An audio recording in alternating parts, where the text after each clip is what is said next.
저희는 최소한의 사실 증인을 신청한 것인데 이게 민주당에서 표결로 결정하자고 하니까 사실 합의에 이르지 못한 것이거든요. 그리고 이 5명도 면면을 보면은 필요 최소한이라는 걸 알 수가 있습니다. 제일 문제되는 게 이제 김민석 후보자의 전 배우자입니다. 예. 저는 증인을 한 게 아니라 자료 동의를 해서 충실히 예. 내달라고 요청. 자료다 일단 달라는 거지 증인으로 나오라고 한 거는 다른 사람이었다는 얘기고 네, 그럼 저도 안 알겠습니다. 냈다는 거죠. 네. 국민의힘에서는 민주당 탓을 계속 하고 있는데 아마추어처럼 저는 운영했다라고 생각을 합니다. 애초에 협상을 하면서 이 시간 계산을 좀 잘했어야 되는 것이고 전처 가지고 넣니 빼니 이거 우기다가 그리고 중간중간에 계속 누군가가 새로운 증인들 막 신청하다 보니까 골든타임을 놓쳤다 저는 그렇게 평가합니다.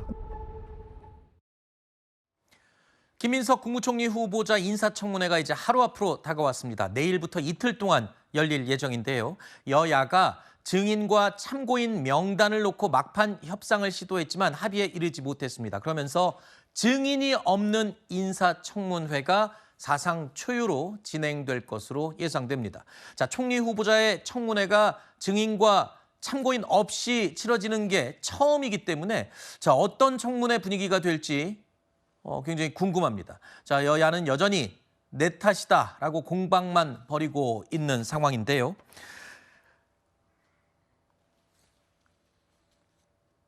내일과 모레 이틀 동안 열리는 이 인사청문회. 가장 뜨거운 핵심은 이겁니다. 재산 관련 의혹. 이게 쟁점이 될 것으로 예상됩니다. 수입이 약 5억 2천인데 네. 또 지출이 한 13억 원 정도 되고 8억 원 정도가 빈다 이런 네. 얘기를 하거든요. 다 소명이 됩니다. 경사도 있었고 결혼도 있었고 또 예. 조사도 있었고 예. 출판 기념회도 2번 있었고 예. 그러면 대충 그 생각하실 수 있는 국회의원들이 그런 경우를 했을 때 하는 통상적인 액수가 있지 않습니까? 예. 그런 것만 맞춰봐도 그게 그냥 맞습니다. 정말 개인이 정당하게 출판 기념회를 한 건지 정말 이런 그 알 수 없는 단체로부터 뭉태기 돈이 들어온 건지를 알아야 되잖아요. 공개 재산 신고에서 왜 빠졌냐라고 얘기를 했더니 네. 그럼 12월 됐을 때는 이미 다 썼기 때문에 신고할 재산이 없다라는 건데 증빙 자료를 내면 되거든요. 네. 근데 안 내고 있지 않습니까? 국민의힘이 김민석 후보의 수입보다 많은 지출 이 부분을 겨냥해서 총공세에 나서고 있죠. 그러자 김민석 후보자는 경조사와 출판 기념회 등에서 수입이 발생한 것이다 이렇게 해명하고 있는 상황입니다. 그러자 또 국민의힘은 출판 기념회와 탈세 여부까지 따져보겠다라고 나선 상황이죠. 의혹을 제기하면 해명을 하고 다시 또 꼬리를 물어서 의혹을 제기하고 있는 상황이 반복되고 있습니다. 결국 인사청문회에서 구체적인 소명 자료를 얼만큼 내놓느냐가 명확한 해명이 되는지 여부를 알 수 있을 것 같습니다. 일단 증인과 참고인이 없기 때문에 유일하게 이 상황을 확인할 수 있는 게 자료 제출이잖아요. 그렇습니다. 지금 들리는 바에 의하면 97건을 신청을 했는데 고작 2건에 불과하다고 하고요. 제출된 자료는 95건은 여전히 뭐 비동의 그러니까 가족들이 동의를 하지 않았다는 등의 이유로 제출하지 않고 있다고 합니다. 중요한 건 이겁니다. 자료 제출마저도 만약에 하지 않는다면 아마 이틀간의 청문회는 자료 제출을 왜 안 냈느냐라는 공방으로 그냥 지나갈 가능성이 큽니다. 네. 지금 김민석 후보자는 다 해명이 된다. 청문회 때 다 해명이 된다. 이렇게 주장하고 있습니다. 그렇다면 청문회 때 뒤늦게 자료를 낸다고 만약에 쳤을 때 네. 자료량이 방대하면 그거 검토도 못하고 그냥 지나갈 수도 있거든요. 네. 원래 미리 자료를 달라라고 이야기하는 건 자료 검토를 다 끝낸 다음에 청문회 때는 질문만 하면 된다라는 네. 겁니다. 그런데 지금 자료도 제대로 제출하지 않은 상태고 또 출판 기념에 운운하는 부분도 사실 석연치 않습니다. 짧게 말씀드리면 뭐 1년 동안 다 썼는데 막판에 다 써버리면 뭐 신고 안 해도 된다 이렇게 말씀을 하시는데 보니까 결혼과 그다음에 빙부상 등은 모두 다 11월 달, 12월 달에 벌어진 일이고 그다음에 출판 기념회가 11월 29일이에요. 그러다 보면 1개월 이내로 아니 수억 원을 다 썼다 이렇게 되거든요. 그게 가능한 일인지 아마 청문회 때 야당 의원들이 집요하게 아마 추궁할 겁니다. 네.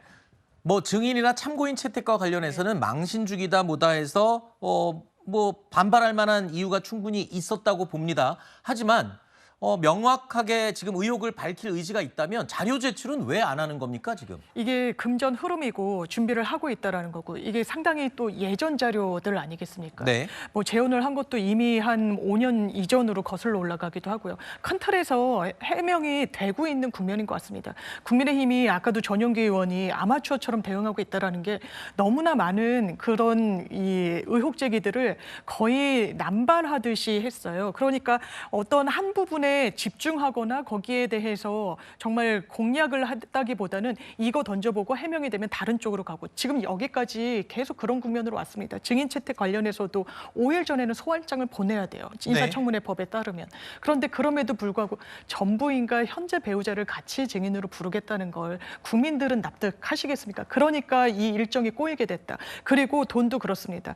일단 이 애조사가 있었고 경조사가 있었고 출판기념회도 2번씩이나 있었을 때 이 관행상 뭐 여야 통틀어서 어느 정도 수익으로 잡히는 부분이 있죠. 그리고 그게 정치자금법으로 신고 의무가 현재는 되어 있지 않습니다. 그리고 소진이 된다면 왜냐하면 그 돈을 어떻게 다 썼느냐 왜 증빙하지 못하느냐라고 하는데 이 김민석 후보자 같은 경우에는 추징금이 수억 원대였어요. 그거를 지인들로부터 돈을 빌려서 가산금 때문에 먼저 그 부분부터 갚고 나중에 개인들의 이 차용금을 갚는 형식이었는데 빚이 상당히 많이 갚아졌습니다. 이 돈으로 충당했다는 그 부분이 왜 논리적으로 말이 되지 않는다고 하는 것인지 좀 의문입니다. 네.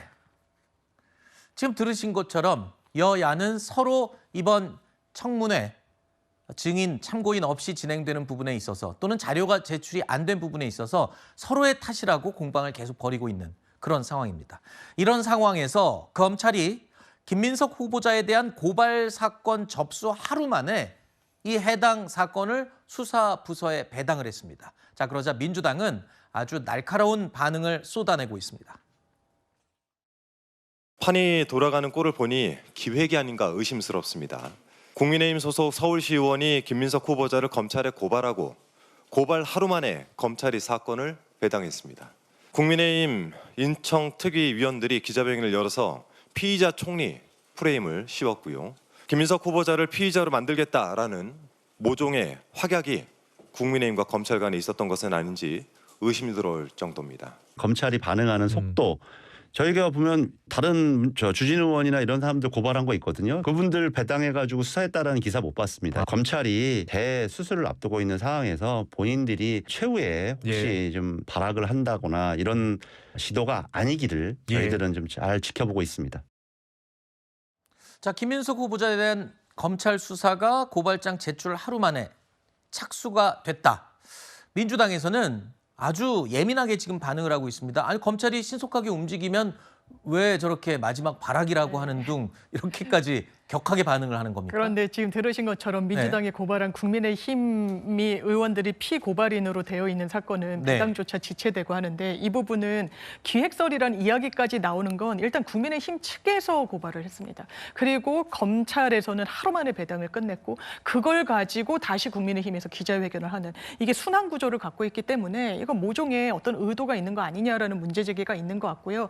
전체적인 맥락을 보면 아마 검찰개혁을 민주당이 이번 정부 내에서는 속도를 내고 마무리를 짓겠다는 의지가 강한 만큼 검찰 내부의 하나의 저항의 흐름 속에서 읽어야 되지 않느냐라는 그런 해석이 나오는 것 같습니다. 검찰 개혁을 앞두고 검찰에서 지금 마지막 저항을 하는 거다 이렇게 보고 있네요. 글쎄요, 검찰의 특정 그 과정을 두고 너무 침소봉대하는 게 아닌가 싶습니다. 검찰이 그렇다면 지금까지 윤석열 대통령에 대한 어떤 수사, 기소 과정에서 뭐 보호하거나 방탄한 적이 있습니까? 또는 검찰이 지금까지 다른 어떤 사건에서 현 정부에 위배되는 뭐 반하는 어떤 행동을 한 게 있습니까? 지금 그런 게 쌓여 있어서 갑작스럽게 이게 등장을 해서 보니까 검찰이 이런 흐름이 있더라라고 한다면 그 흐름에 대해서 검찰 내부에 이렇게 예를 들어서 검찰 개혁과 관련된 저항을 한다라는 서사가 가능할지 모르지만 그런 부분이 없이 갑작스럽게 배당을 했다라는 이유 하나만으로 그 배당이 정치적인 어떤 그 의도다라고 지금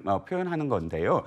신속한 건 맞습니다. 그 고발된 지 하루 만에. 하지만 배당이라는 것이 수사를 뭐 본격적으로 시작한 것도 아니고 단순히 배당을 했다는 어떤 이유만으로 너무 악마화의 그런 그 검찰 악마화의 그 프레임을 지속하는 건 너무 과장된 게 아닌가 싶습니다. 네.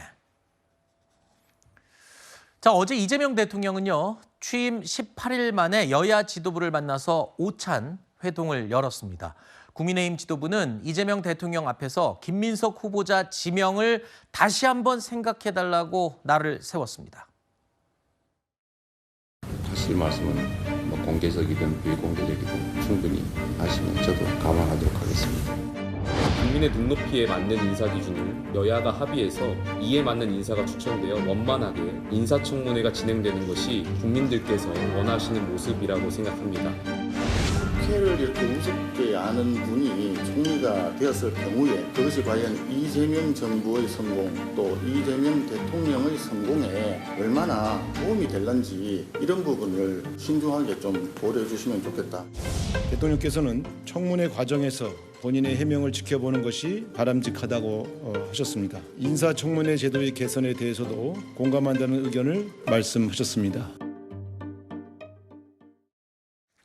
이렇게 야당의 공개적인 재고 요구에도 이재명 대통령은요, 인사청문회를 좀 지켜보자 라면서 사실상 강행 의지를 밝혔습니다. 김민석 총리 후보자 문제로 인해서 당분간은 협치는 조금 거리가 있어 보이는 게 아니냐, 이런 해석이 가능할 텐데요. 앞으로 줄줄이 내각 인선이 예정이 돼 있고 인사청문회들도 그에 따라서 계속 이어질 텐데요. 이런 냉랭한 전국 분위기가 언제쯤 해소될 수 있을지 궁금합니다.